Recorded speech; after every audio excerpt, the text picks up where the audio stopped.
Welcome back to Creepy Horror Tales, where we explore the chilling yet fascinating world of real-life scary stories. Today, we have a unique tale that invites you to unwind and delve into the eerie atmosphere of an abandoned asylum. As you listen, allow yourself to be transported into a different realm, one that combines the thrill of the supernatural with the comfort of shared experiences. Whether you seek relaxation or a captivating narrative to draw you in, this story promises to deliver both. So, settle in, dim the lights, and let your imagination run wild. Afterward, I'd love to hear your thoughts. What was the most haunting part of this tale for you? Share your comments below. I've always been the kind of person who looked at the paranormal with a skeptical eye. My name is Alex, and I'm a paranormal investigator with a background in psychology. I spent years studying human behavior, debunking myths, and unraveling what I believe to be mere illusions. Ghost stories? Just tales spun by overactive imaginations or the result of trauma. But sometimes, the real world can surprise you in ways you never saw coming. It was a chilly October evening when I got an anonymous email about an abandoned asylum on the outskirts of our small town. The sender claimed that strange occurrences were happening there, and that the locals warned anyone who dared to approach. The email was vague, just a few lines about the asylum's dark past, and a hint that something terrible had happened inside those crumbling walls. I was intrigued. Despite the ominous warnings from the townsfolk, my curiosity got the best of me. Armed with my cameras, EVP recorders, and a few supplies, I felt ready to uncover the truth. This would be just another investigation, right? Just some stories to prove wrong and share with my followers. But deep down, I could feel the unsettling tension in the air, as if the ground beneath me was whispering secrets I couldn't quite grasp. Arriving at the asylum, I was struck by its decay. The building loomed like a giant shadow, its windows broken and the paint peeling off like layers of skin. Vines crept up the sides, attempting to reclaim what was once theirs. The atmosphere was heavy, thick with the scent of mildew and something else, something I couldn't place. I pushed aside the unease creeping into my mind and focused on setting up my equipment. The history of the place was unsettling. It had been operational in the early 20th century, a facility for the mentally ill. Reports of abuse and neglect, along with tales of patients who never left, haunted the asylum's legacy.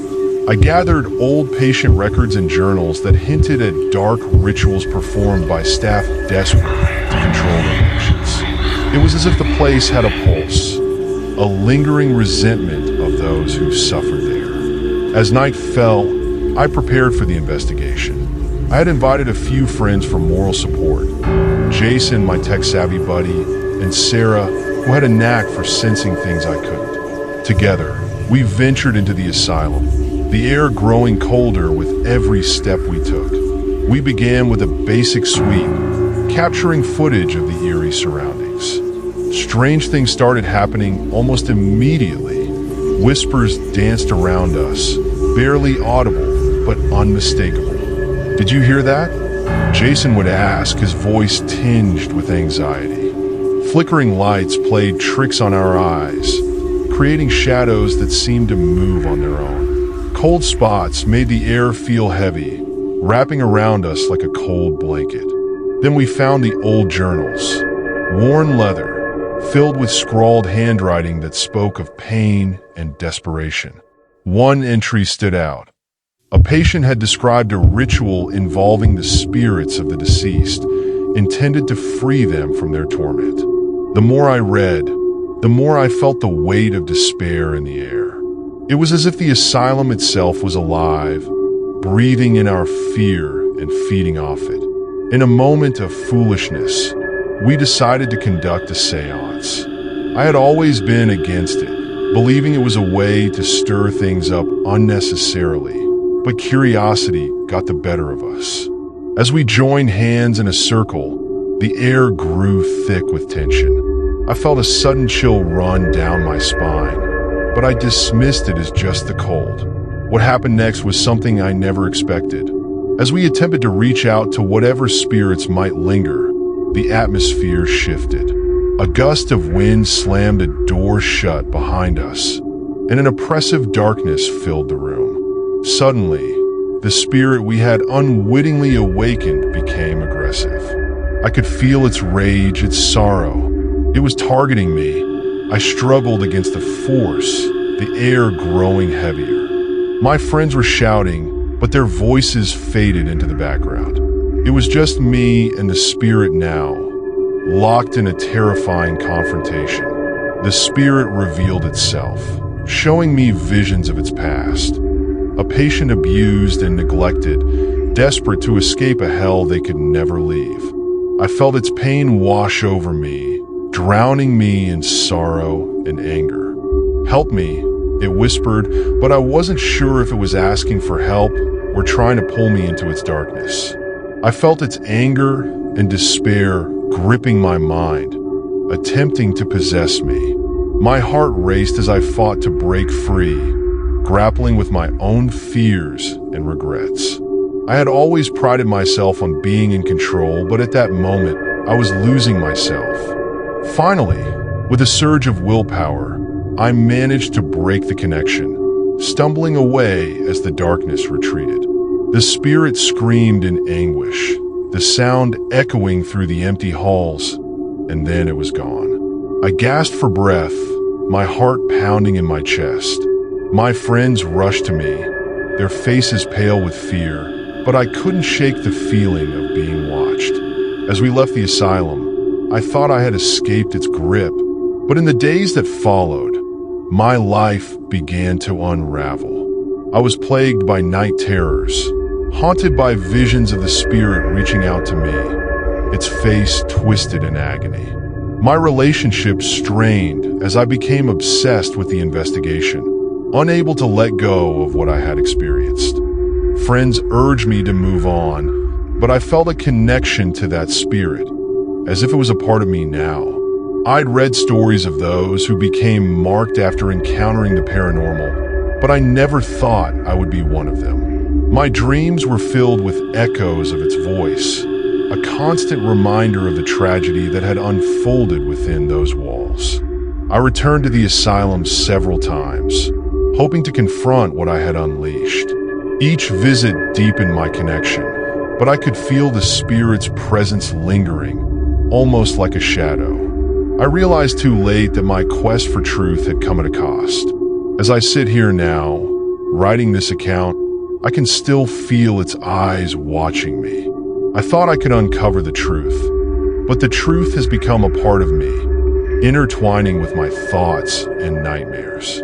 I am Alex, a skeptic turned believer, forever marked by the whispers of the abandoned asylum. The lingering presence of the spirit remains with me, a constant reminder that some doors should never be opened. Days turned into weeks after my harrowing experience at the asylum. I tried to return to my normal life, but it was as if a veil had descended upon me. My world felt dimmer, grayer, and the laughter of friends sounded like echoes from a distant place. It wasn't just the dreams. It was the way I saw the world now. Everything felt tainted, like a dirty lens through which I was forced to view reality. After each night of restless sleep, I found myself sitting in front of my laptop, desperately researching the asylum's history. I wanted to know everything about it, who had died there, who had suffered, and what kind of rituals had been performed. The journals we had found during our investigation revealed a horrifying history. The more I read, the more I learned about a cult of sorts that had emerged within the asylum. A group of staff members who believed they could harness the energies of the deceased to control the living. There were reports of secret chambers hidden within the asylum, rooms where unspeakable acts had taken place. I became consumed by this quest for knowledge, unable to distinguish between the present and the past. My friends, once supportive of my investigations, began to distance themselves. Jason stopped answering my calls, and Sarah flatly refused to accompany me on any more trips to the asylum. "You're not the same, Alex," she told me one night, her voice trembling. "You need to let this go." But I couldn't. The spirit's presence was like a chain binding me to the asylum. I could feel it, lurking just beyond my perception, whispering my name in the dead of night. Each time I closed my eyes, I was pulled back into that cold, dark room, facing the anguished face of the patient who had once been trapped there. "Help me," it would plead, and my heart would ache with an overwhelming sorrow. One evening, as rain drummed against my window, I decided to return to the asylum.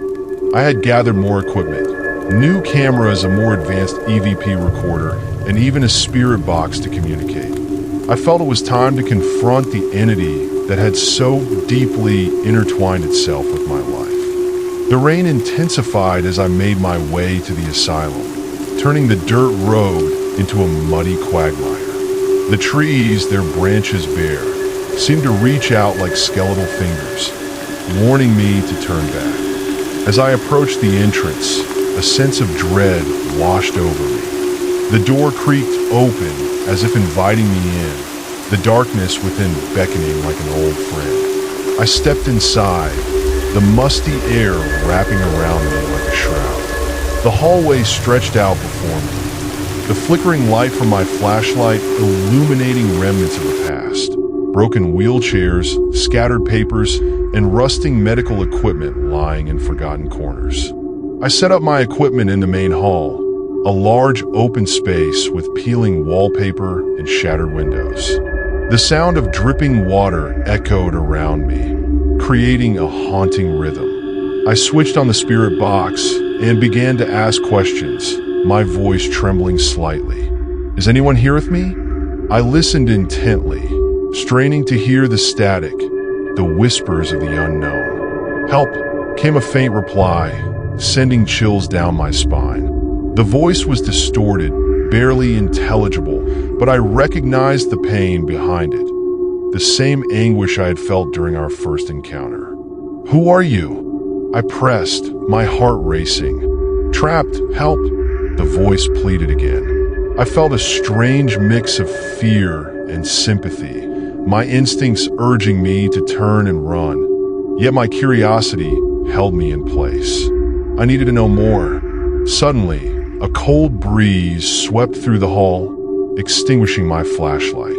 Darkness enveloped me, the air thickening like a fog that wrapped around my body, squeezing tightly.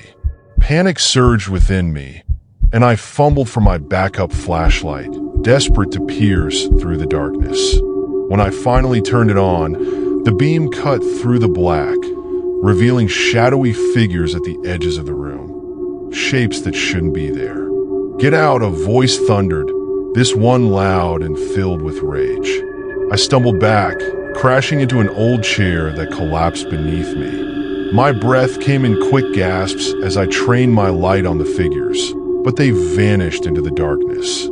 The atmosphere felt charged with anger, as if the walls themselves were reacting to my presence. "Leave! You don't belong here," the voice echoed again, now accompanied by the sound of rattling chains. My pulse raced. I knew I had crossed a line. In my obsession, I had awakened something far more malevolent than I had anticipated. I scrambled to my feet and rushed towards the exit, my heart pounding in my chest. Just as I reached the door, the temperature dropped drastically. I could see my breath in front of me, the air feeling thick and suffocating. The voice returned, now whispering directly in my ear, "You will not leave." Panic turned to terror as I felt a cold hand grasp my shoulder, its fingers like ice, paralyzing me with fear.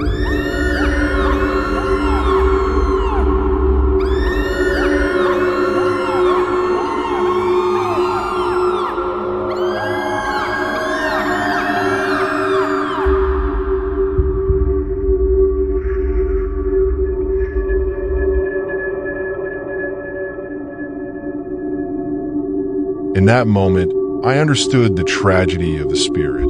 It wasn't just a lost soul. It was a prisoner of the asylum, a being that had been tortured and tormented, trapped in a cycle of despair.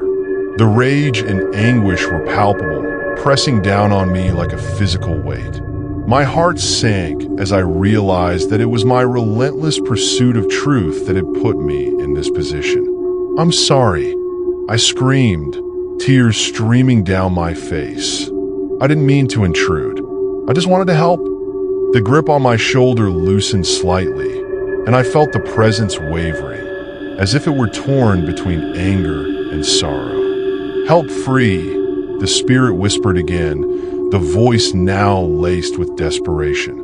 In that moment, I understood that the spirit was not inherently evil. It was a victim of the asylum's horrors. I felt compelled to help it find peace, to finally free it from the torment of its past. Summoning every ounce of courage I had left, I closed my eyes and focused on the spirit's pain. "I will help you," I promised, my voice steady. "I will uncover your story. I will make sure you are remembered." The temperature around me began to rise, the oppressive weight lifting slightly as the spirit's grip on me weakened. With newfound determination, I pulled myself away from the door and ventured deeper into the asylum, searching for answers. I stumbled upon an old chapel, the floor littered with dust and debris. In the center stood an altar, a grotesque monument to the rituals that had been performed here. As I approached, I noticed a faded painting on the wall depicting a group of staff members conducting a ritual, their faces twisted in mania. I ran my fingers over the surface of the altar, feeling the energy pulsing beneath my touch. It was as if the very stones had absorbed the anguish of those who had come before me. In that moment, I knew what I had to do. I needed to perform my own ritual, one of healing and remembrance, to free the spirit trapped within these walls. Gathering the items I had brought with me, a few candles, a small bowl of salt, and the journals filled with patient accounts, I set up my makeshift altar. I lit the candles, the flames flickering like small beacons in the oppressive darkness. I began to speak aloud, recounting the history of the asylum and acknowledging the suffering of those who had been forgotten. "Your pain has not been in vain," I said, my voice steady. "I will tell your story. You will not be lost to the shadows." As I spoke, the air shifted again, a subtle current of energy flowing through the room. I could feel the spirit's presence wrapping around me, a mixture of gratitude and sorrow. Suddenly, the chapel door slammed shut, rattling against the frame. The candles flickered wildly, and a whirlwind of energy swirled around me. I felt a surge of power, a force that wanted to push me away. "No!" I shouted, standing my ground. "You cannot keep me from this. I will help you." With each word, the energy intensified, swirling around the room like a tempest. I could feel the spirit's anger, its rage boiling to the surface. And in that moment, I understood that it had been holding on to its pain for far too long. I reached out my hand, beckoning it closer. "Let go of your anger. Let me help you find peace." The spirit wailed, a sound that echoed through the chapel, reverberating against the walls. I could see glimpses of its past, images of a life filled with suffering and torment. The despair was suffocating, but I held firm, allowing the energy to flow through me. I envisioned a light breaking through the darkness, illuminating the pain and sadness. Slowly, the whirlwind began to subside, the anger transforming into a bittersweet sorrow. The presence enveloped me, and for a moment, I could feel its memories flooding my mind. Visions of the patients who had suffered, the lives cut short by cruelty and neglect. "You are not alone," I whispered. "You are remembered." In that moment of connection, I felt a release, as if a weight had been lifted from the very air. The room filled with a warm light, the candles flickering gently as the spirit began to dissolve into the atmosphere. The anger melted away, replaced by an overwhelming sense of peace. I knew then that the spirit was finally free, its soul unshackled from the chains of the past. As the light faded, I collapsed to the ground, exhausted but relieved. I had done what I thought was impossible. I had released a spirit that had been trapped for decades. But the moment of relief was short-lived. As the warm light dissipated, I felt a chilling draft sweep through the chapel, pulling me back into the shadows. The air grew heavy once more, and I realized the asylum had not finished with me yet. With trembling hands, I gathered my belongings and staggered to my feet. The chapel, once filled with a sense of warmth and light, now felt oppressive and cold, the atmosphere thickening around me. I knew instinctively that the spirit I had freed wasn't the only presence haunting these halls. A darker force lingered, one that resented my intrusion and the disruption I had caused.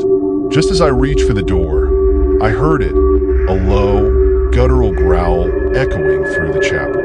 The sound sent chills down my spine, a primal warning that I was no longer alone. My heart raced as I turned, scanning the shadows that clung to the corners of the room. The candles flickered violently, casting eerie shadows that danced along the walls. "Who's there?" I shouted, my voice betraying my fear. My instinct screamed at me to run, but I stood my ground, adrenaline pumping through my veins. I could feel the malevolence in the air, a dark energy swirling around me like a storm. Then I saw it, a figure emerging from the darkness, a distorted silhouette of a woman. Her face was twisted in rage, her eyes glowing like embers in the dark. This was not the spirit I had released. This was something far worse.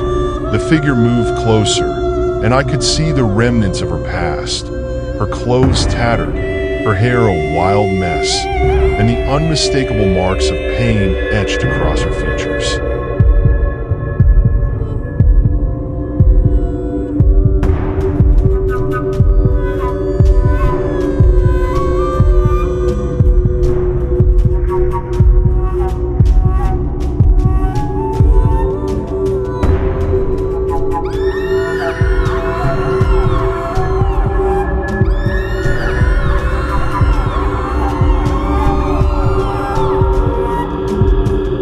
"Why did you free it?" she shrieked, her voice echoing as if multiple voices were trapped within. "You should have left it here with me." Panic surged through me as I stumbled backward, nearly tripping over the altar. "I wanted to help," I managed to shout, but my voice sounded weak against the overwhelming fury emanating from her. Her laughter was chilling, a sound that resonated with bitterness and despair. "Help? You know nothing of this place. You think you can meddle with forces beyond your comprehension." I felt the temperature drop sharply, my breath coming out in visible puffs as fear threatened to consume me. This was a spirit bound by rage, a soul that had suffered deeply. "I didn't mean to disturb you," I pleaded, searching for a way to calm her. "I just wanted to free the one who was trapped." The figure lunged forward, her hand outstretched as if to grab me. I ducked instinctively, the air rushing past me as I dodged her grasp. "You've unleashed a darkness you cannot control," she hissed, her voice now dripping with malice. "And now you will pay the price." I sprinted for the door, my heart racing, the echoes of my footsteps mingling with her enraged screams. As I reached the exit, I felt a force slam into me, throwing me against the wall. I gasped as pain shot through my shoulder, and I struggled to regain my footing, fighting against the overwhelming despair that threatened to engulf me. "Stay with me," she screamed, her face contorted in rage and sorrow. "You cannot leave. You will become one of us." In that moment, the truth hit me like a freight train. This spirit was not just angry, she was desperate. Trapped in her pain, she wanted to drag me down into her torment. I had to break the connection to free myself from her grasp. But how could I confront something so powerful, so filled with rage? Your suffering is not my burden, I shouted, trying to channel my own fear into defiance. You have to let go. I won't be part of this darkness. With every ounce of will I could muster, I focused on the warmth I had felt moments before, the light that had filled the chapel when I released the other spirit. I remembered its pleading voice and the pain it had carried. You don't have to be trapped in this rage. I cried out, my voice steady despite the fear coiling in my gut.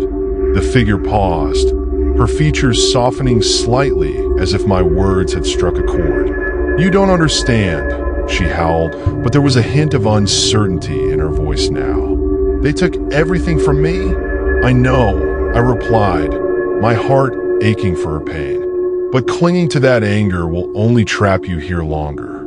You can find peace. I can help you, but you have to let go. The spirit's face twisted again, caught between anger and the flicker of something else. Hope? Despair? I could see her waging an internal battle, her rage slowly giving way to sorrow. The energy in the room shifted, and I felt the air grow heavy with emotion. I don't want to suffer anymore, she whispered, her voice breaking. But they took everything, my family, my life. I'm sorry for your pain, I said, stepping closer. But you have to trust me. Let's remember them together. Let's tell their story. As I spoke, I reached out my hand, inviting her to connect with the light I had felt earlier. I thought of the candles still flickering on the altar, the warmth they represented. You can be free of this burden, I urged, my voice firm but compassionate. You don't have to remain in the shadows. Her face contorted in pain, and for a moment, I thought I had lost her completely. But then, she hesitated, her features softening as she gazed at me. Will you remember me? She asked, her voice barely above a whisper. I promise, I said, my heart swelling with empathy. I will tell your story. You won't be forgotten. Slowly, the rage dissipated, replaced by a flood of tears. The spirit's form began to shimmer, as if the darkness around her was being illuminated by a warm glow. I could see her memories, images of a family, laughter, love, and then the cold, brutal reality of her life in the asylum. I was just trying to protect them, she said, her voice trembling as her features began to shift, becoming softer, almost human. I wanted to keep them safe, but I couldn't. Let me help you find them, I urged gently.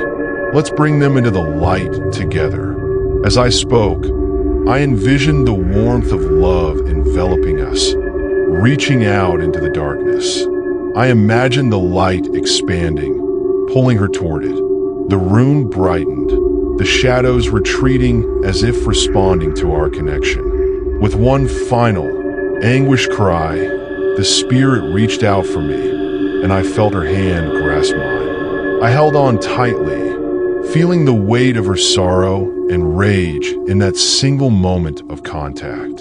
And then, with a flash of brilliant light, she was gone, leaving behind a sense of peace that filled the chapel.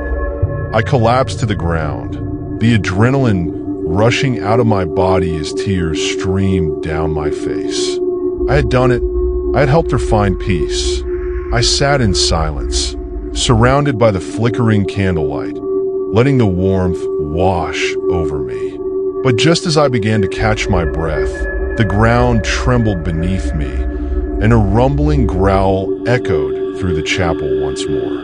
The malevolence was still there, lurking in the corners, growing angrier now that I had disrupted its hold over the asylum. Panic gripped me as I scrambled to my feet.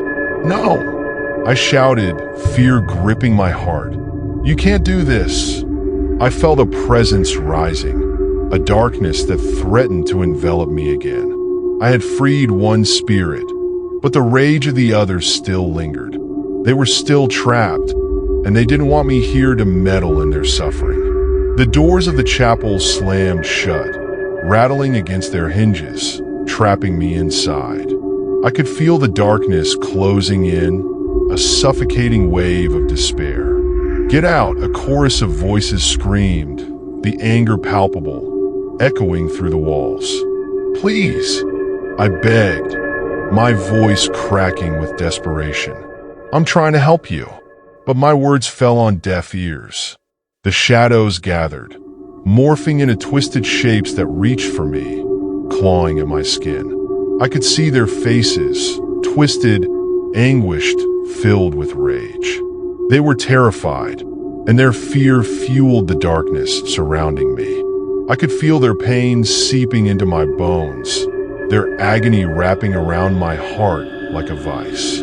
I had to find a way to free them, to confront this darkness head-on. "You don't have to be trapped in this anger," I shouted, desperation edging my voice. "Let me help you." The shadows paused, their movements faltering. I realized I needed to remind them of the love and connection they had once felt, the memories that had been twisted into anguish. "I will remember you," I cried, my voice rising above the chaos. "I will share your stories. You will not be forgotten." For a moment, the darkness hesitated, and I seized the opportunity. "Let me honor your pain," I shouted, my heart racing. "Let me give your stories a voice." I closed my eyes, focusing on the light that had filled the chapel before. I envisioned it breaking through the oppressive shadows, wrapping around the spirits, giving the light to the dark and forgotten. "Remember the love that once filled these walls," I called out, pouring every ounce of emotion into my words. "Remember the laughter and the warmth. You are more than your pain. You are more than your suffering." As I spoke, the shadows writhed and contorted, their forms shifting in response to my plea. I could see flickers of memory reflected in their eyes. Children laughing in the halls, families visiting their loved ones, moments of kindness shared between staff and patients. The memories surged through the darkness, fighting against the anguish that had ensnared them for so long. The growls of fury began to quiet, replaced by a murmur of confusion and sorrow. "You think you can save us?" One voice rasped, a blend of anger and despair. "You cannot understand what we have endured." "No, I can't," I admitted, my heart aching for their suffering. "But I want to know your stories. I want to honor your memories and help you find peace. You don't have to be bound by this anger. Let me share your truth with the world." With every word I spoke, I felt the air thicken with energy, the very fabric of the chapel vibrating with a power I could barely comprehend. I envisioned each spirit, each lost soul, coming forward, their stories intertwining like threads in a tapestry, their pain transformed into something beautiful. "Please," I begged, taking a step closer, my heart pounding in my chest. "I cannot do this alone. Help me remember you." The darkness flickered, and I could feel it hesitating, as if considering my words. The shadows began to converge around me, forming a swirling vortex of grief and anger. I could see their faces more clearly now, each one a reflection of anguish and desperation. "We are lost," they cried in unison. "Forgotten. You are not forgotten," I yelled, my voice ringing with conviction. "Let me help you tell your story. Let the world know what happened here. You deserve to be remembered, to be honored for the lives you once led." The shadows paused, the growling fading into an eerie silence. I could feel the air around me shift, the temperature rising slightly as if responding to my plea.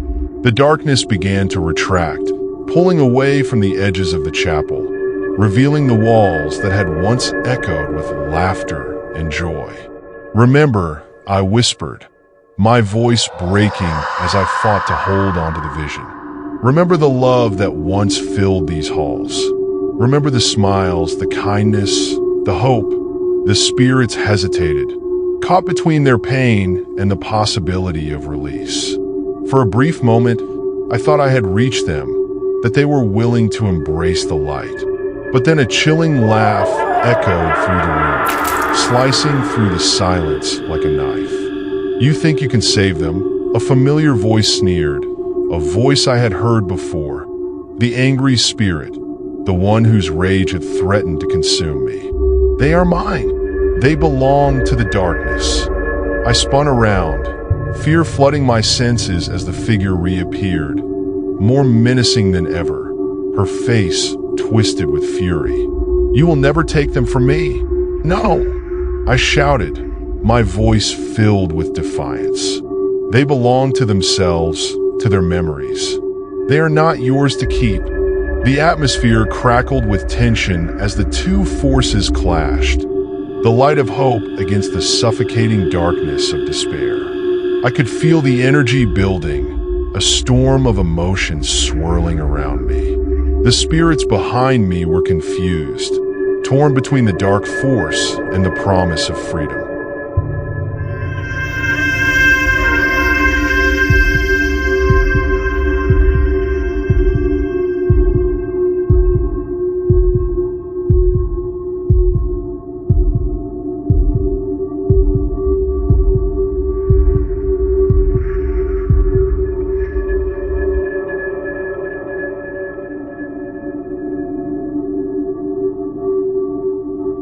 "Join me, or be lost forever," the angry spirit roared, her voice a cacophony of despair and rage.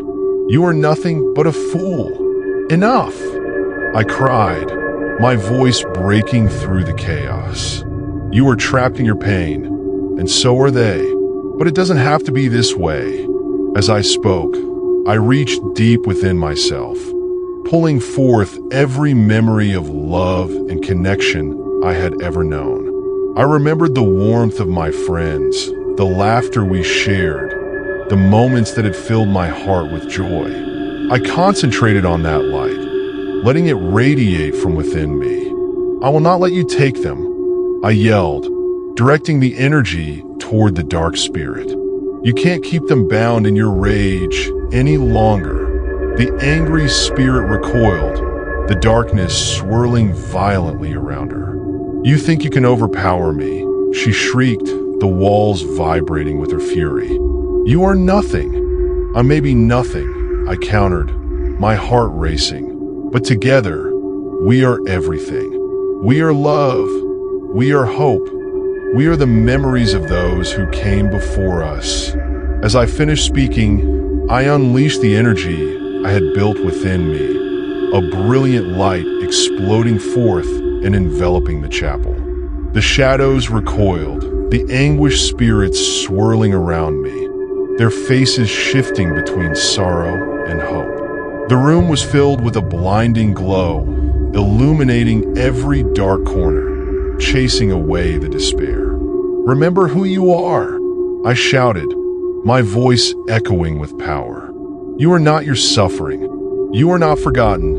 The darkness surged one last time, an angry scream echoing as it clashed against the light. But the spirits, finally realizing their strength, began to push back, their own light flickering into existence. They formed a shield of memories around me, their anger dissolving into something warmer, something beautiful. As the light intensified, the angry spirit let out a final wail, and I felt the ground beneath me tremble. "No, you cannot take them from me," she screamed, her form wavering, torn between the light and the darkness. With one last surge of energy, I reached out to her, the warmth in my heart radiating toward the twisted figure. "You can be free too. Let go of your anger. Remember the love that once filled you." In that moment, the darkness hesitated, its form flickering as if the weight of my words had struck a chord. The energy shifted again, and I felt the spirits behind me pushing forward, their combined light engulfing the room. The angry spirit faltered, her face momentarily softening. I could see the flickers of her past, the laughter, the love, the moments that had once defined her. I don't want to be lost, she whispered, her voice trembling. But they took everything from me. You are stronger than your pain, I urged, my heart aching for her. You can reclaim your light. Let me help you remember. The room brightened, the walls shimmering as the angry spirit was caught in the balance between light and darkness. I could feel the warmth of the other spirits urging her forward, inviting her to join them in the embrace of love and remembrance. I will remember you, I promised, my voice filled with sincerity. You will not be forgotten. None of you will. As my words hung in the air, the dark spirit let out a final, heart-wrenching cry. The shadows writhed, and then, in an explosion of light, they burst forth, enveloping the room in a warm glow that chased away the darkness. The angry spirit was swept up in the light, her features shifting as she surrendered to the warmth. I could see her pain melting away, replaced by the memories of love that had once filled her heart. She turned toward me, her face softening as she stepped into the light, leaving behind the anger that had defined her existence for so long. "Thank you," she whispered, her voice barely audible over the fading darkness. "Thank you for freeing me." With that, she vanished into the light, the shadows dissipating like mist in the morning sun. I collapsed to the ground, breathing heavily as the last remnants of darkness faded away. The air was still, the oppressive weight lifting from the chapel as a profound sense of peace settled over me. I looked around, taking in the beauty of the transformed room. The flickering candles cast a warm glow, illuminating the faded walls that now seemed alive with color. The memories of those who had suffered here lingered in the air, no longer defined by pain, but by the love they had once shared. As I gathered my belongings, I knew that I had to leave, but the stories of the spirits would stay with me forever. I had promised to remember them, to share their truth with the world. I stepped outside into the cool night air, the moonlight bathing the asylum in a gentle glow. But even as I turned away from the imposing structure, I felt a twinge of unease. The whispers of the spirits lingered in my mind, a reminder of the darkness I had faced. I couldn't shake the feeling that my battle was not truly over, that there were still stories waiting to be told, still spirits trapped in the shadows. Determined to honor them, I made a vow to return to the asylum, not as a seeker of thrill or fame, but as a storyteller. I would share their tales, ensure their memories lived on, and help those still trapped find their way to the light. As I walked away from the asylum, I felt a sense of purpose blooming within me, a fire igniting in my heart. I knew that my journey had just begun. There were countless stories hidden in the shadows, waiting to be uncovered. And as I gazed back at the old, crumbling asylum, I realized that while darkness had its place in this world, it was love and connection that ultimately triumphed over despair. It was a lesson I would carry with me forever, a reminder that even in the depths of suffering, there exists light and hope. Days turned into weeks, but the memories of that fateful night clung to me like a heavy fog. Each time I closed my eyes, I could see the faces of the spirits I had encountered, their stories intertwining with my own. I felt their presence lingering, urging me to return. I had felt their pain, their desperation, and now I understood that my mission was far from over. One evening, as dusk painted the sky with hues of crimson and indigo, I found myself standing once again before the crumbling facade of the asylum. The oppressive weight of the building loomed over me, and I felt the familiar chill in the air, a mix of anticipation and dread. Memories of the light that had filled the chapel flickered in my mind, but the shadows were still strong here, whispering of untold stories and unresolved pain. Equipped with a flashlight, a notebook, and a camera to document whatever I might encounter, I pushed open the rusted gate. It creaked ominously, a foreboding welcome that sent a shiver down my spine. The moment I stepped onto the cracked pathway leading to the entrance, I felt the air grow thick, as if the asylum itself was holding its breath. Inside, the darkness enveloped me like a shroud. My flashlight beam sliced through the gloom, illuminating dust motes that danced in the stale air. The chapel stood as I had left it, silent, serene, yet infused with an undeniable energy. I could almost hear the echoes of laughter and sorrow reverberating off the walls. But tonight, something was different. The air felt charged, electric with anticipation. "I'm back," I whispered, the words almost a prayer. "I'm here to listen." As I moved through the hallway, I was struck by how the asylum felt like a living entity. The walls seemed to pulse with emotion, and the shadows shifted as if alive, whispering secrets just beyond the edge of comprehension. Each step I took was accompanied by a chorus of whispers, fragments of conversation, snippets of memories that rushed through the air like a gentle breeze. "Help me," a voice called softly, almost lost in the cacophony. "Remember us," another whispered, carrying a note of urgency. I paused, my heart racing. "I'm here," I called out, my voice echoing in the emptiness. "I'm here to help." With renewed determination, I made my way back to the chapel. The flickering candlelight welcomed me, but the shadows had begun to close in again, more oppressive than before. It was as if the spirits were restless, their energies swirling around me, a palpable sense of yearning in the air. I took a deep breath and sat in the same place where I had first connected with the spirits. The stillness enveloped me, and I closed my eyes, letting the weight of the darkness wash over me. I focused on my breath, calming my racing heart, inviting the spirits to join me.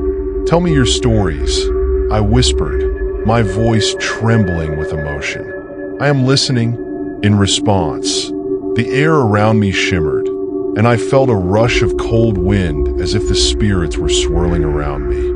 I opened my eyes, and to my astonishment, I saw them. Ethereal figures emerging from the shadows, their expressions a mix of hope and fear. Their faces were illuminated in the dim light, eyes wide with the desire to share their stories. "Who will speak first?" I asked gently, my heart swelling with compassion. A woman stepped forward, her form flickering like a candle flame. She wore a tattered hospital gown, her hair disheveled, but her eyes shone with a deep sadness. "I am Elizabeth," she said, her voice soft yet filled with pain. "I was a patient here long ago, trapped by the darkness of my own mind." I nodded, encouraging her to continue. "Tell me, Elizabeth, what happened to you?" "I was a child," she began, her voice trembling.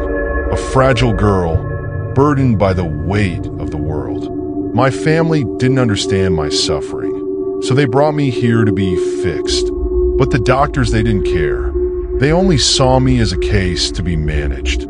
The shadows stirred around her, a chorus of whispers echoing her pain. "They took away my voice, my spirit. I became just another number, lost in the system. I watched my life fade away behind these walls, forgotten and alone." My heart ached for her. "You are not forgotten, Elizabeth. I am here to remember you." She looked at me, tears welling in her eyes. I wanted to be free, to feel the sun on my skin again. But every time I tried to escape, they pulled me back, deeper into the darkness. "Your story deserves to be heard," I said, my voice steady. "You will not be lost anymore." As I spoke, I felt a surge of energy building in the room, the warmth of the other spirits gathering around her. I want to help you find peace, I continued. You are more than the pain you endured. You are more than this place. Elizabeth's form began to shimmer, her features softening as if she were becoming lighter, less burdened. Thank you, she whispered, her voice filled with hope. But there are others who are still trapped. I will help them, I promised, feeling a sense of urgency rising within me. I will listen to their stories, and I will make sure they are remembered. With that, more spirits began to step forward, each with their own tales of woe. They shared their stories one by one, each account more heartbreaking than the last. A young boy named Samuel, who had been sent away for reasons he didn't understand, spoke of his longing for his mother's embrace.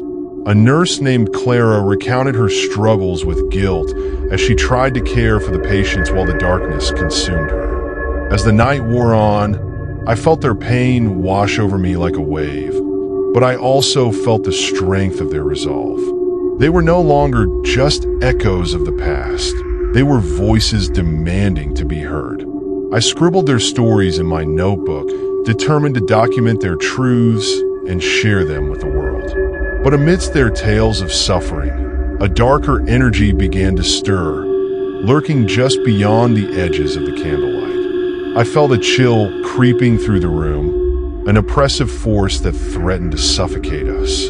The air turned heavy, and the whispers of despair grew louder, drowning out the spirits' voices.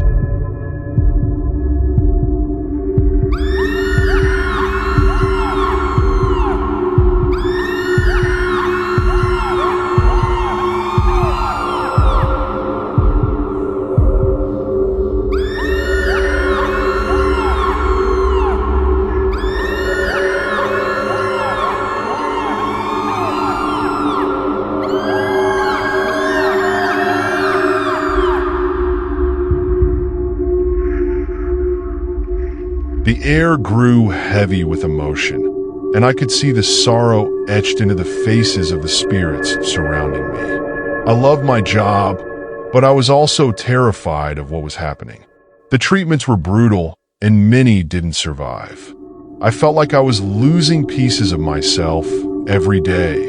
Your love for them shines through, I said gently, sensing the power of her compassion. That love is a part of your story. It's something that needs to be shared. As Clara spoke, I could feel the energy shifting again. The shadows began to gather, but this time they didn't feel oppressive. They felt curious, as if the darkness itself was intrigued by the tales unfolding before it. Tell us what you remember, Elizabeth urged, her voice steady. Share your truth with us. Suddenly, the room chilled as a gust of wind swept through the chapel. I felt a deep sense of foreboding wash over me, and I instinctively turned to the entrance. Standing there, silhouetted against the dim light, was a figure cloaked in darkness. Its presence sent chills racing down my spine. The energy shifted dramatically, and I could sense the fear rising among the spirits. It's him, whispered one of the spirits. The doctor who caused this pain. The air thickened with tension as the figure moved closer, and I recognized the haunting visage of the man who had presided over the asylum's darkest days. His eyes glinted with malice, and a sinister smile crept across his face. You think you can take back your stories? He hissed, his voice a low growl that echoed through the chamber. I stood my ground, heart pounding. We are reclaiming our truths, I declared, drawing strength from the spirits around me. You cannot silence them any longer. The figure laughed, a cruel sound that reverberated in my ears. These are my creations. You think I will allow you to rewrite history? They belong to me. The shadows writhed around him, pulsating with a dark energy that threatened to engulf us all. I could feel the spirits trembling beside me, their fear palpable. But in that moment of uncertainty, I reached deep within myself, remembering the light that had once filled this chapel. No! I shouted, defiance burning in my heart. They are not yours. They belong to themselves. Their stories will be told. As I spoke, the warmth of the spirits surged around me, creating a protective barrier against the encroaching darkness. I could feel their strength coalescing into a force that pushed back against the figure's malevolence. "Your time is over," I cried, the power of the spirits fueling my voice. "We will honor their memories. We will share their pain and their love." The dark figure recoiled, and the shadows that had once protected him began to slip away, drawn to the light that surrounded us. "You think you can defeat me?" he bellowed, rage pouring from him like a storm. "Yes," I shouted, stepping forward.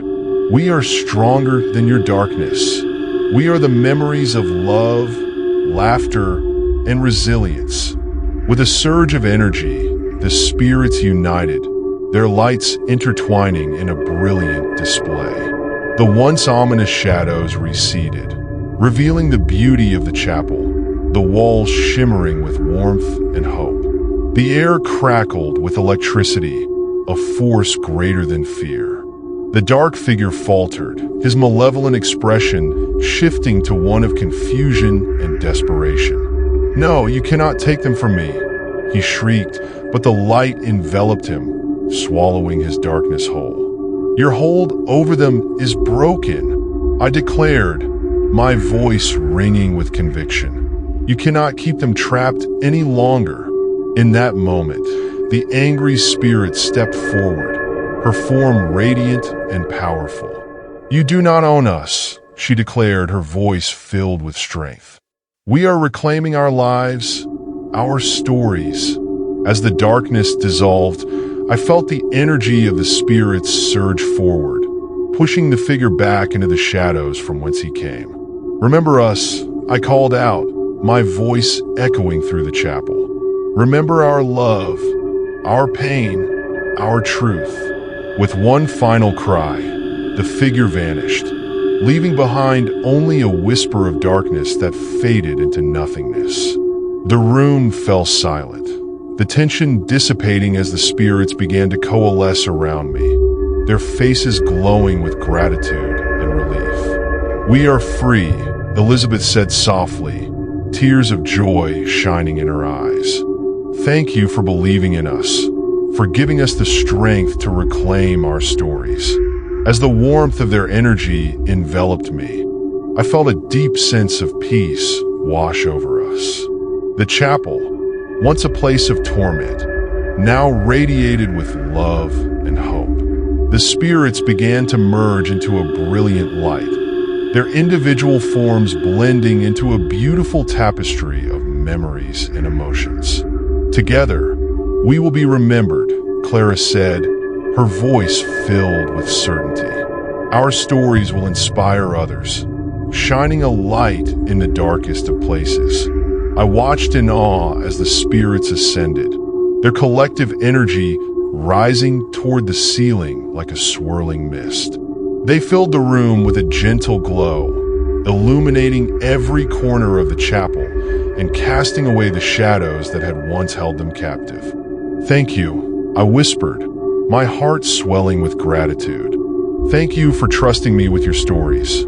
The light pulsed with warmth, and I felt a wave of love wash over me, filling me with a sense of purpose. I knew that my journey had only just begun. I would share their tales with the world, ensuring that their memories lived on and their voices were never silenced again. As the last of the spirits faded into the light, I remained in the chapel, the warmth of their energy still tingling in the air. The oppressive silence that had once filled this space had transformed into a gentle hum, a reminder of the lives that had once thrived within these walls. I took a deep breath, filled with resolve.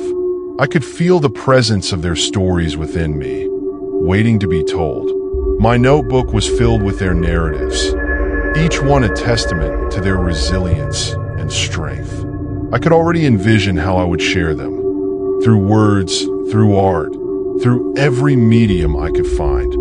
With one last glance at the chapel, I turned to leave, feeling lighter than I had in ages. As I stepped outside, the first rays of dawn broke through the horizon, painting the sky in hues of gold and orange.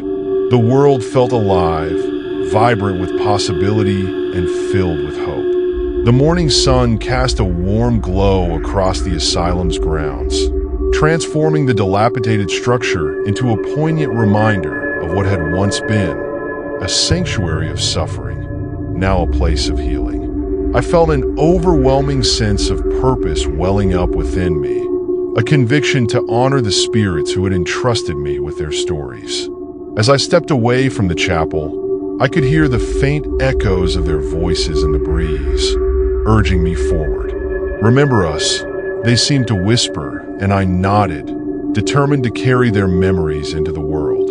The path before me was now a symbol of my journey, a road that would lead me to others who needed to hear the truth of what had transpired here. With each step, I felt the weight of their stories pressing against my heart, a sacred burden that filled me with both dread and exhilaration. I reached for my notebook, flipping through the pages filled with their experiences, a tapestry of grief, love, and resilience. Their words resonated deeply, filling the air with a vibrant energy that sparked my creativity. Arriving home, I set to work, poring over the accounts of the spirits I had met. I crafted their narratives with care, allowing their voices to resonate through my words. Each story was a reflection of their pain, but also a celebration of their courage.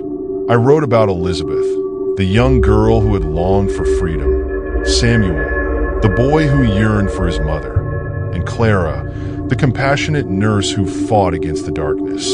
As I typed, I could almost feel their presence beside me, guiding my hands across the keyboard, ensuring that their truths were represented. I added layers of emotion, creating vivid imagery that captured the essence of their experiences. I wanted the world to feel what they had felt, to understand their struggles, and to honor their lives. Days turned into weeks as I poured every ounce of my being into this project. I reached out to local publishing houses, seeking a way to share their stories with a broader audience. I envisioned book signings, community discussions, and perhaps even a documentary to bring their voices to life on screen. The thought filled me with excitement and purpose, a fire igniting within me. But as I delved deeper into the stories, an unsettling feeling began to grow. Each time I closed my notebook, I felt the shadows of the asylum creeping back into my mind, whispers of dread reminding me that not all was resolved. I dismissed these thoughts at first, anxieties that came with such a heavy undertaking. But the longer I ignored them, the stronger they became, gnawing at the edges of my consciousness. One evening, while working late into the night, I heard a soft rustling from the corner of my room. I paused, glancing up from my computer. The shadows in the corner seemed to twist and shift, almost alive with a pulsating energy. My heart raced as the chill crept back into the air, and I felt the familiar sense of being watched. "Is someone there?" I called out, my voice trembling slightly. Silence enveloped me, thick and suffocating. I shook my head, attempting to clear my mind of the lingering fears. "It's just the stress," I whispered to myself. "It's all in my head." Yet, as I returned to my writing, I could feel the air grow heavier, a palpable tension hanging in the room. The shadows flickered at the edges of my vision, a reminder of the darkness I had faced in the asylum. I shook my head, trying to focus, but the unease refused to leave. Suddenly, my computer screen flickered, and a chill swept through the room. I watched, horrified, as the cursor moved on its own, typing out a single phrase. "You cannot escape us?" I gasped, my heart pounding in my chest. "No, this isn't real," I yelled, slamming my laptop shut. The room was silent, but the air felt electric, charged with an unsettling energy that made the hairs on my neck stand on end. That night, sleep eluded me. I tossed and turned, shadows dancing behind my closed eyelids, accompanied by whispers that coiled around my mind. "You must remember us," they urged, echoing through the darkness, an insistent call that refused to fade. The next morning, I decided to return to the asylum, hoping to confront whatever was lingering in the shadows. I needed to face my fears head-on, to reclaim my connection to the spirits and solidify the promises I had made. As I approached the weathered building, the air felt charged with energy, and a sense of dread crept into my bones. The sun hung low in the sky, casting long shadows that stretched ominously across the cracked pavement. I hesitated at the entrance, a chill coursing through me, but the need to uncover the truth propelled me forward. Inside, the chapel awaited me, still and silent. I stood in the center, taking a deep breath as I summoned the spirits once more. "I'm here," I called, my voice echoing off the walls. "I need your guidance. I'm here to listen." The air grew thick, and I felt the familiar energy swirling around me, a presence that felt both welcoming and menacing. "You came back," a voice murmured, soft yet filled with an unsettling authority. "Yes," I replied, heart racing. "I need your help. There's something dark that is haunting me." A figure emerged from the shadows, a tall, gaunt man in a doctor's coat, his eyes hollow and cold. "You think you can escape the past?" he taunted, his voice a chilling whisper. "You are tied to this place now." I stood my ground, summoning the courage I had found in the spirit stories. "I am not afraid of you," I shouted, my voice ringing with defiance. "You do not own me or the memories of those who suffered here." The spirit sneered, stepping closer, the air around him growing colder. "You think their stories can save you? You will always be bound to this place, to their pain. You cannot change what has already happened." "No!" I screamed, rage bubbling within me. "Their stories deserve to be told. They deserve to be remembered, not hidden in the shadows."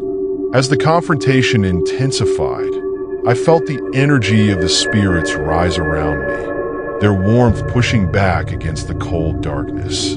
"You cannot silence us," they echoed, their voices a symphony of strength and resilience.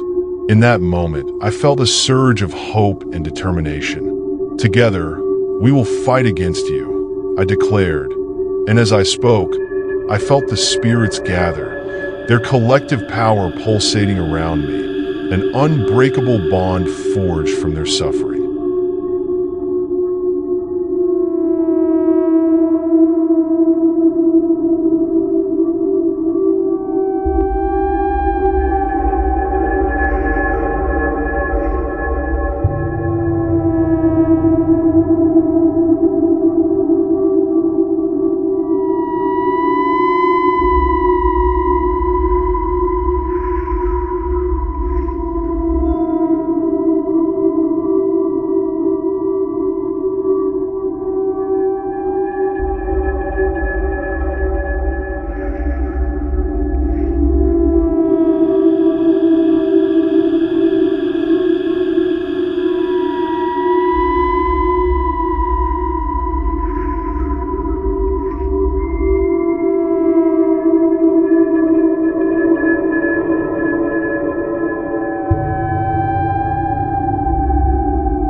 The dark figure recoiled, his form flickering as the light pushed against him. "You cannot win," he hissed, but I felt the tide turning. "We are stronger than you," I asserted, my voice rising with conviction.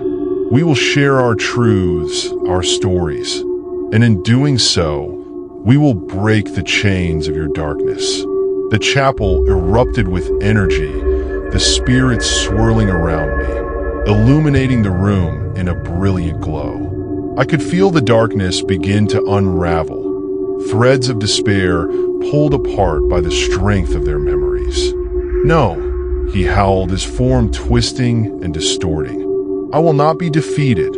But the spirits surged forward, their light blinding.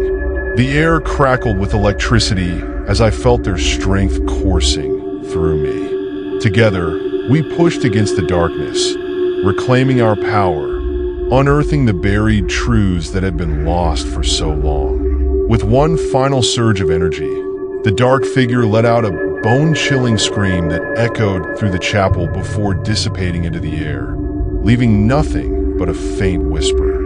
The room grew silent, the oppressive weight lifted as light flooded the space, illuminating every shadow that had lingered. I stood there, breathless and trembling, the warmth of the spirits surrounding me like a comforting embrace. "Thank you," I whispered, tears streaming down my cheeks. "Thank you for your strength." As the last remnants of darkness faded, the spirits gathered around me, their forms shimmering with renewed vitality. "You have given us our freedom," Elizabeth said, her voice filled with gratitude. "You have brought light back to this place." I felt a profound sense of peace wash over me. "I will honor your stories," I vowed, my heart swelling with purpose. "I will make sure the world remembers you." With a final burst of energy, the spirits began to ascend, their radiant light rising toward the ceiling like a shooting star, illuminating the chapel in a brilliant glow. I watched in awe, feeling their love and gratitude fill the air around me. As they disappeared into the light, I felt a sense of closure and fulfillment, as if a chapter had come to an end, but also a new beginning had emerged. The asylum, once a place of darkness, now felt alive with hope, a sanctuary for those who had suffered. Returning home, I poured myself into my work with renewed vigor.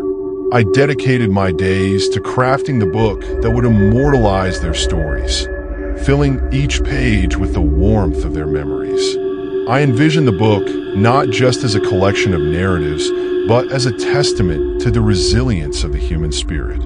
Weeks passed, and as I completed the manuscript, I felt a sense of satisfaction washing over me. I submitted the book to a publisher, my heart racing with anticipation. Would they see the beauty in the pain? Would they understand the depth of the spirit stories? As I awaited their response, the memories of the asylum and the spirits who had become a part of me lingered like a shadow in the back of my mind. Weeks turned into months as I paced the floor of my small apartment, anxiety gnawing at my insides. Finally, I received a call from the publisher. The moment felt surreal, as if time had slowed to a crawl. "Hello," I answered, trying to keep my voice steady. "Hi, is this Alex?" a cheerful voice asked. "Yes, it is," I replied, holding my breath. "I'm calling from Zanos. We received your manuscript, and we'd love to publish it. Your writing is powerful, and the stories you've captured are hauntingly beautiful." Tears sprang to my eyes as relief washed over me. "Thank you. Thank you so much," I said, my voice trembling with emotion.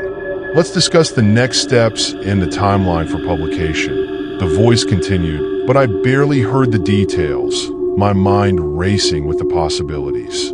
This was it. The spirits would be remembered. Their stories would finally be shared with the world.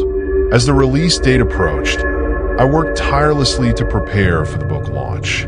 I organized readings and discussions at local bookstores, reaching out to community groups and organizations that focused on mental health and the history of asylums. I wanted to ensure that the stories I had gathered would not only entertain, but also inspire conversations about healing, trauma, and the importance of remembrance. The day of the launch arrived, and I stood in front of a crowd, my heart pounding in my chest. The small bookstore was filled with familiar faces, friends, family, and those who had come to hear the tales of the spirits. A sense of both excitement and dread washed over me. Would they connect with the stories? Would the spirits feel honored? I took a deep breath, feeling the warmth of their presence surrounding me. As I began to read, the words flowed like a river, each one imbued with the spirit's energy and essence. I read their stories with passion, relaying their struggles and triumphs, painting vivid pictures of their lives. The audience listened intently, some wiping away tears as I spoke. When I finished, a thunderous applause erupted, filling the room with warmth and appreciation. The spirits' laughter echoed in my heart, their joy tangible. I had done it. I had honored them. In the weeks that followed, the book gained traction. Readers connected with the narratives, sharing their own experiences and stories of loss and healing. I received messages from people who had faced their demons, who had found comfort in the spirit's journeys. It felt as though their voices had transcended the confines of the pages, resonating with souls far beyond the asylum's walls. But as the success of the book grew, so did the shadows in my life. Late at night, I would hear whispers echoing through my home, soft and insistent, calling my name. I would wake to find objects moved, the air thick with an unexplainable energy. It was as if the spirits were trying to reach me, a reminder that their stories were not just past memories, but living legacies. One night, overwhelmed by the eerie occurrences, I decided to return to the asylum. I felt a deep urge to confront whatever remained, to connect with the spirits who had become my friends. As I entered the building, the air felt charged, a heavy tension settling around me. "Why are you here?" A voice echoed in the chapel, sending chills down my spine. I turned to see a shadowy figure standing at the entrance, the familiar silhouette of the Dark Doctor. "You think you can escape me? You are bound to this place." "No!" I shouted, my heart racing. "I have freed the spirits. They are no longer yours to control." The figure laughed, a hollow sound that echoed through the chapel. "They're still here. You cannot sever the ties of their pain. You are just a vessel, and I will always have a hold on you." Fear surged through me as the air thickened, suffocating in its intensity. But deep within, I felt the spirits rallying, their energy intertwining with mine. "You will not take me," I cried, summoning every ounce of strength I had. "Your darkness has no power here." With that declaration, the chapel erupted with light as the spirits surrounded me, their forms glowing brightly. "You are not alone," they cried, their voices harmonizing in a powerful chorus. "We are with you always." The dark figure recoiled, the light pushing against him like waves crashing on a shore. "You think you can fight me?" He spat, but I could see the fear flickering in his eyes. "I know I can," I said with newfound conviction. "Together, we will break your hold once and for all." As I felt the warmth of the spirits enveloping me, I drew on their collective strength. The air crackled with energy as the darkness around the figure began to unravel, tendrils of shadow breaking apart as light surged forward. "Your time is over," I shouted, and with one final surge, the spirits and I launched our collective energy at the figure. A blinding light filled the room, the power of their stories radiating outward, consuming the darkness until it shattered like glass. The doctor screamed, a piercing sound that echoed in my ears, and with one final flash, he was gone. The oppressive weight that had clung to the chapel lifted, replaced by a profound sense of peace. Breathless, I stood in the chapel, tears streaming down my face as I felt the Spirit's energy wrap around me. "You did it," Elizabeth's voice whispered, filled with warmth and love. "You set us free." In that moment, I knew the bond we had forged was unbreakable. They had found peace, and so had I. The weight of their stories, once a burden, transformed into a gift, a legacy that would live on in the hearts of all who heard them. As I left the asylum for the last time, I felt a sense of finality wash over me. I had come full circle, and the shadows that had once haunted me faded into the distance. I promised the spirits that I would continue to share their stories, to ensure that their voices were never silenced again. In the months that followed, I became a voice for those who had suffered, organizing community events and discussions about mental health, history, and healing. The book inspired others to share their experiences, to reclaim their narratives and find strength in their stories. Years passed, and the memory of the asylum remained a poignant part of my journey. The spirits had become my guiding light, their presence always felt in moments of uncertainty and doubt. I dedicated the book to them, ensuring their legacy lived on in the hearts of all who read it. In time, I decided to revisit the asylum one last time. The building stood silent, its shadows now gentle and welcoming rather than oppressive. I felt a sense of calm as I walked through the halls, memories flooding back, the laughter of spirits, the warmth of their stories. Standing in the chapel, I closed my eyes and whispered a prayer of gratitude. "Thank you for trusting me with your stories," I said, my voice barely above a whisper. "I will carry you with me always." As I opened my eyes, I felt a light breeze brush against my skin, carrying with it the faint echo of laughter. I smiled, knowing that while their earthly forms had passed, their spirits would forever remain intertwined with my own. In the years that followed, the stories of the asylum became a beacon of hope for many. They sparked discussions, inspired artistic expressions, and fostered healing in communities far and wide. My book became a symbol of resilience, and people from all walks of life reached out to share their own experiences, their own battles against the darkness. Every anniversary of the book's release, I held a gathering in the chapel, inviting readers and survivors to come together to remember, share, and heal. The spirits, once trapped in sorrow, now danced freely in the hearts of those who had found strength in their stories. One chilly autumn evening, as I stood in the chapel surrounded by friends and family, I felt the warmth of the spirits enveloping us. The flickering candlelight cast playful shadows on the walls, and laughter filled the air as we shared stories of triumph and healing. In that moment, I knew that the power of storytelling could transcend even the darkest of pasts. It could forge connections, inspire change, and bring light to the darkest corners of the human experience. And as the night wore on, I felt a sense of fulfillment, knowing that the spirits were finally at peace. They had reclaimed their stories, their legacies, and I had been honored to be the vessel through which their truths were shared.